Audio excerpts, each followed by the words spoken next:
Hello Ibran, আসসালামু আলাইকুম। আশা করি তোমরা সবাই ভালো আছো। তো আজকের ক্লাসে তোমাদের সকলকে স্বাগতম। এখন দেখো, আজকে আমরা যেটা শিখবো সেটা হচ্ছে চ্যাপ্টার থ্রি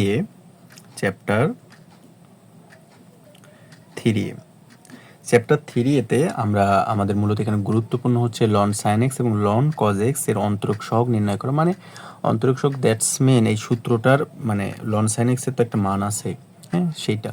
তো আমাদের এই সূত্রটাই প্রমাণ করতে হবে। তো এখানে সাইন এক্সেরটা পারলে তুমি ইজিলি কজ এক্সেরটা পেরে যাবা। তো দেখো, প্রথমেই আমাদের ধরে নিতে হবে যে ফাংশনটা আছে সেটাকে আমরা ধরে নিব, যে ধরি এফ অফ এক্স সমান লন সাইন এক্স। এখন আমরা যখন মূল নিয়মে অন্তরীকরণ করি তখন মূল নিয়মের যে সংজ্ঞাটা সেটাকে প্রয়োগ করতে হয়। আর মূল নিয়মের সংজ্ঞাটাই ক্ষুদ্রাতি ক্ষুদ্র তোমার কি করতে হয়, কি করা হয়, বৃদ্ধি ঘটে। মূল নিয়মের সংজ্ঞাতে ক্ষুদ্রাতি ক্ষুদ্র বৃদ্ধি ঘটবে, এই জন্য আমাদের এই ফাংশনের সাথে কিছু একটা যোগ আকারে নিতে হবে। সেটা আমরা এইচ নিতে পারি বা অন্য কোনো কিছু নিতে পারি। বইয়ে এইচ দেওয়া আছে, এখানে এইচ অ্যাপ্লাই করলাম। তাহলে F of x plus H, এই যে এক্স এর ক্ষুদ্রাতি ক্ষুদ্র বৃদ্ধি ঘটলো আমরা সেটা নিলাম। তাহলে সেম লন সাইন এক্স এর জায়গায় কি হবে, এখন এক্স প্লাস এইচ পরিমাণ বৃদ্ধি ঘটবে। এটা কেন করা হচ্ছে দ্যাটস মিন যে মূল নিয়মের সংজ্ঞাতে ক্ষুদ্রাতি ক্ষুদ্র বৃদ্ধি ঘটে এই কারণে। এখন আমরা লিখব যে অন্তরক সহগের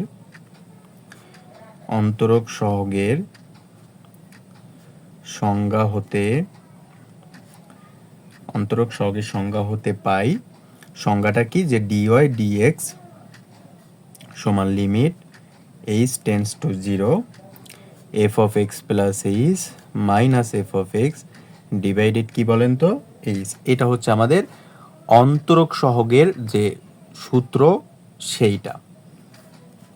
তো এখন আমরা ভ্যালুগুলা বসাবো এখানে।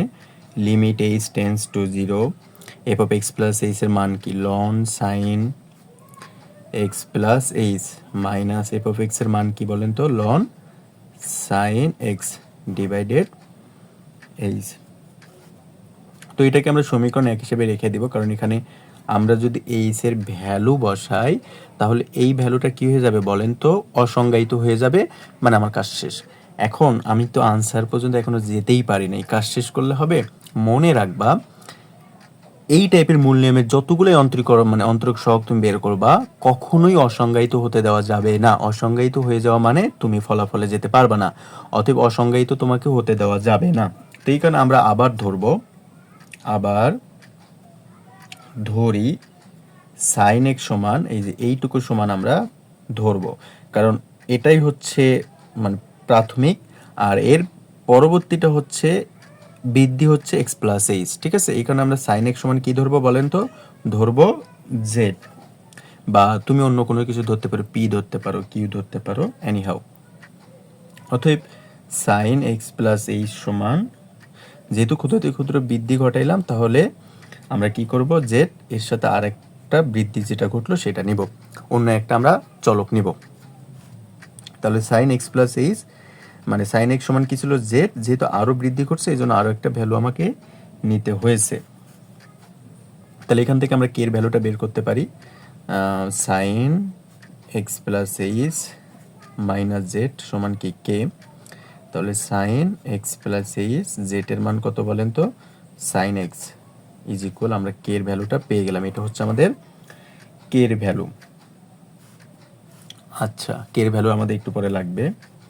তাহলে এখন আমরা একটু আমাদের যে লিমিট সেটা একটু চেঞ্জ করে নেই, যেহেতু আমার কে এসেছে কে এর সাপেক্ষে। তাহলে যদি এইচ টেন্স টু 0 হয় তবে কে টেন্স টু 0 হবে। কে টেন্স টু কত হবে বলেন তো, 0 হবে। যদি এইচ টেন্স টুটা 0 হয় তাহলে কে টেন্স টু কত হবে, 0 হবে। তাহলে এখন আমরা মানগুলি সমীকরণ একে বসাই। এখন মানগুলো আমরা সমীকরণ একে বসাবো। তাহলে সমীকরণ এক কি ছিল, যে ডিওয়াই ডিএক্স সমান লিমিট, এখন এখানে হবে k tends to 0 ln sine x plus h সমান কি ছিল, z plus k, minus ln sine x সমান কি ছিল, জেড, ডিভাইডেড জাস্ট মান বসাচ্ছে এই সমীকরণে কে, ডিভাইডেড কি থাকবে, এখানে হবে কে, কারণ আমরা কে এর সাপেক্ষে করতেছি কাজটা। এখন যেহেতু এখানে কে ছিল না, যেহেতু এখানে কে ছিল না, কি ছিল, এইচ ছিল, এই কারণে আমরা এমনভাবে মানটা নিব যাতে কাটাকাটি যায়।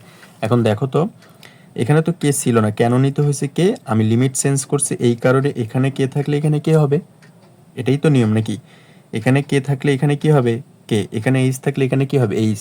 এখন লিমিট চেঞ্জ করার কারণে এখানে আমাকে কে নিতে হয়েছে, কিন্তু এখানে তো কে ছিল না, কি ছিল বলো তো, এইচ ছিল, এই কারণে আমি আবার লিমিট নিলাম h tends to zero k by h. এখন এই কে কাটা গেলে দেখো এইচের জায়গায় এইচ ঠিকভাবেই থেকে যাবে। তো আশা করি তোমরা এটা বুঝতে পেরেছো। এখন এখন আমরা যেটা করব সেটা হচ্ছে খুবই সহজ একটা কাজ। এখানে তুমি দেখো যে আমরা জানি লন বি মাইনাস লন এ, এরকম থাকলে আমরা কি লিখতাম, যে লন বি ভাগ এ লিখতাম না, তো আমরা এখন সেটাই করব জাস্ট।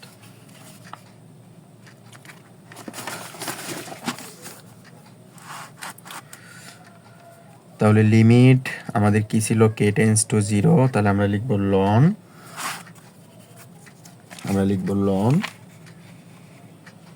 আচ্ছা z plus k by z, আমাদের ভ্যালু হচ্ছে কি জেড প্লাস কে বাই কি জেড, আর নিচে তো আমাদের কে আছেই তাই না।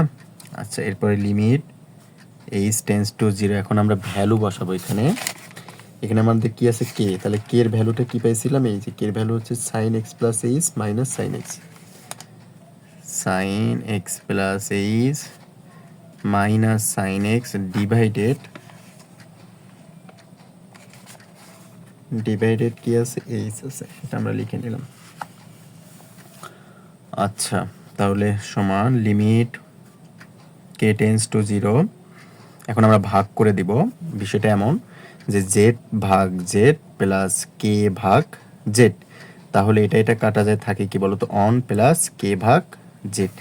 তো এইটুকু সমান আমরা লিখব যে লন অন প্লাস কে ভাগ জেড ডিভাইডেড কে তো আছেই, limit h tends to zero. তো এখানে দেখো একটা সূত্র এসেছে, এই সূত্রটা তোমরা জানো যে sine C minus sine D সমান কি, যে sine C minus sine D, তোমরা ইন্টারে পড়েছো তাই না, সেই সূত্রটা হচ্ছে two cos C plus D by two into sine C minus D by two, আমরা সেটা অ্যাপ্লাই করব। তাহলে two cos C plus D, C হচ্ছে এটা আর ডি হচ্ছে এটা, C plus D by two into sine, আচ্ছা একটু দেখো সি মাইনাস ডি, তাহলে x plus h minus x divided two, আর নিচে তো এইচ আসি। এরপরে limit k tends to zero, আচ্ছা এখানে আমরা অন বাই কে কে একটু সাইড করে লিখি, one by k ln one plus k by z, এখানে আমরা সূত্র অ্যাপ্লাই করব। আর limit h tends to zero, এই কাজটাকে ঠিক করে নেই, তাহলে টু কস, এখানে ভালো করে দেখো কত হয়, এক্স আর এক্স কত হয়, two x plus h divided কত হয় বলো তো, টু হয়। তাহলে এখানে আমাদের ভ্যালুটা কত হচ্ছে, যে টু এক্স, এখানে আমাদের হচ্ছে two x plus h by two তাই না। আচ্ছা তাহলে এখানে আমরা এটাকে কি করতে পারি, টু এক্স বাই টু আলাদা করে দিব প্লাস এইচ বাই টু, তাহলে টু টু কাটা যায়, তাহলে কি থাকে x plus h by two. তো দেখো তো এটা বুঝছো কিনা, এখানে টু কস থাকবে, এক্স আর এক্স টু এক্স প্লাস এইচটা থাকবে, বাই হচ্ছে টু আছে, তো আমরা এখন ভাগ করে দিই two x by two plus h by two. তো এখন টু টু কাটা থাকে x plus h by two, তাহলে আমরা সেটাই লিখবো এখানে যে x plus h by two, আর এখানে কি আছে এক্স আর এক্স কাটা যায়, প্লাস এক্স মাইনাস এক্স চলে যায়, থাকে এইচ বাই টু, তাহলে কি থাকতেছে sine h by two divided কত বলেন তো এইচ। এখন আবার দেখো এখানে এই জায়গাটায় শুধু সূত্র তেমন কোনো কাজ নেই, শুধু সূত্র। তো সূত্রটা কি, এখানে সূত্রটা লিখে দিই আমি, যে লন তোমার যদি এমন থাকে যে অন প্লাস এক্স মূল সূত্রটা ছিল, সেটাকে আমরা কি লিখতাম, এক্স লিখতাম প্রথমে, অর্থাৎ পরের ভ্যালু মাইনাস পরের ভ্যালুর উপর স্কোয়ার ভাগ টু প্লাস পরের ভ্যালুর উপর কিউব, অর্থাৎ প্রথমটা প্লাস তারপরটা মাইনাস, এরপরে কি থ্রি, এরপর মাইনাস এক্স ফোর বাই কি পরে এভাবে চলমান থাকবে, এটা সূত্র, অর্থাৎ পরের ভ্যালুটা। তো আমরা এখন তাই করব এখানে, যে limit k tends to zero, এখানে 1/k থাকুক। হ্যাঁ, তাহলে এখানে কি হচ্ছে আমার k by z minus k by z, আচ্ছা কে বাই জেড এটা থাকবে, তার উপর স্কোয়ার ডিভাইডেড কত আছে 2, সূত্রের 2। দেখো এখানে আমাদের সূত্রের 2 কিন্তু হবে, অর্থাৎ এক্স স্কোয়ার এক্স কি কে বাই জেড তার উপর স্কোয়ার বাই 2। আচ্ছা এইভাবে চলতে থাকবে, আমরা না লিখি, তুমি চাইলে লিখতে পারো, না লিখলেও সমস্যা নেই। এখন এখানে যা আছে তা থাকুক,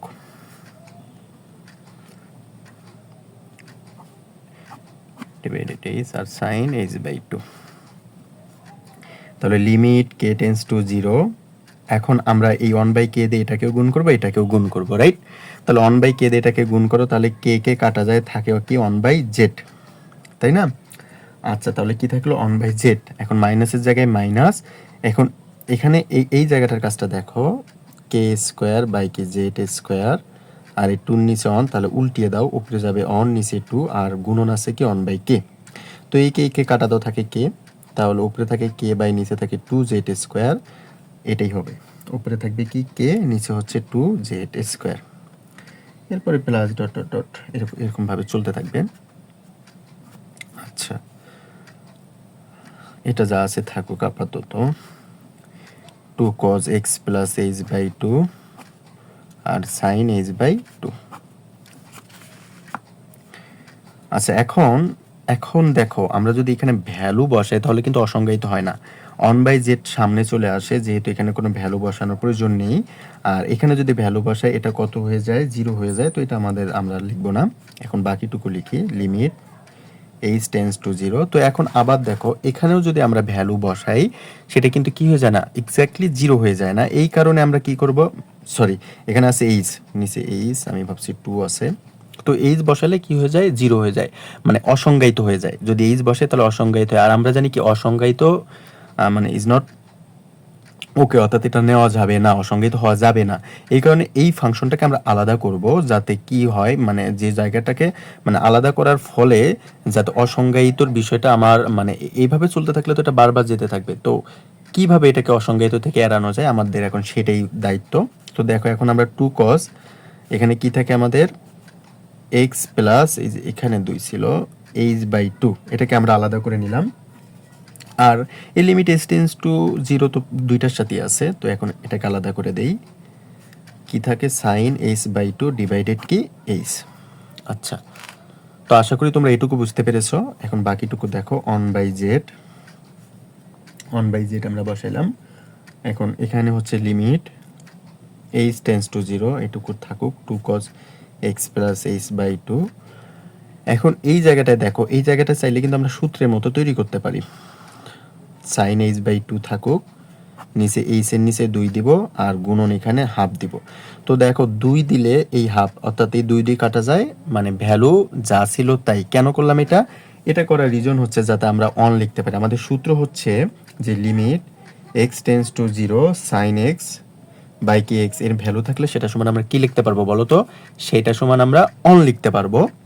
তো একটু লেখাগুলো একটু বিশ্রী হচ্ছে, হিজিবিজি হচ্ছে, যেহেতু বারবার সূত্র অ্যাপ্লাই তোমরা বুঝতেই পারছো, আশা করি তোমরা বুঝে নিবা। তো এর পরের কাজটা দেখো, 1/z এর জায়গায় আমার জেডটা থাকুক, ইনটু এখন আমরা ভ্যালু বসাবো। এখন এখানে আমরা যদি ভ্যালু বসাই তাহলে কত আসে দেখো তো, 2 cos থাকুক, এখানে যদি আমরা 0 বসাই, 2 cos x পর্যন্ত আমরা নেই, আর এখানে 2 cos h বাই 2 অর্থাৎ 0 বসাইলে, মানে এখানে যদি h এর মান 0 হয় তাহলে পুরো ভ্যালুটাই কত হচ্ছে, 0 হচ্ছে, সেটা আমরা লিখবো না। এখন এই জায়গাটা সমান দেখো, এই জায়গাটা সমান কত, এই জায়গাটা সমান হচ্ছে অন গুণন, আর বাকিটুকু থাকে কি হাফ। আচ্ছা তাহলে আমরা সেটা লিখি, এই 2 আর এই 2 তো কাটা যায় তাই না, তাহলে থাকে কি cos x, নিচে থাকে z, তাহলে cos x আর z সমান আমরা কি ধরেছিলাম জানো, sin x, তাই না? তাহলে cos x by sin x সমান কি cot x। তো এটাই হচ্ছে আমাদের প্রমাণ চেয়েছিল। আশা করি তোমরা বুঝতে পেরেছো। এরপরও যদি তোমাদের কোথাও প্রবলেম থাকে অবশ্যই নক করবা, কমেন্ট করবা, বা আমাকে ইনবক্সে জানাবা, আমি আশা করি তোমাদের সেই জায়গাটা ধরে ধরে সমাধান করে দেওয়ার চেষ্টা করব। তো পরবর্তী ক্লাসের জন্য অপেক্ষা করো। এখন ক্লাসগুলো তোমাদের রেগুলার ধারাবাহিকভাবে চলমান থাকবে ইনশাল্লাহ। তোমাদের পরীক্ষা যতদিন পর্যন্ত না শেষ হবে ততদিন পর্যন্ত আমার পরিশ্রম অব্যাহত থাকবে যাতে তোমরা A+ পাও। Thank you.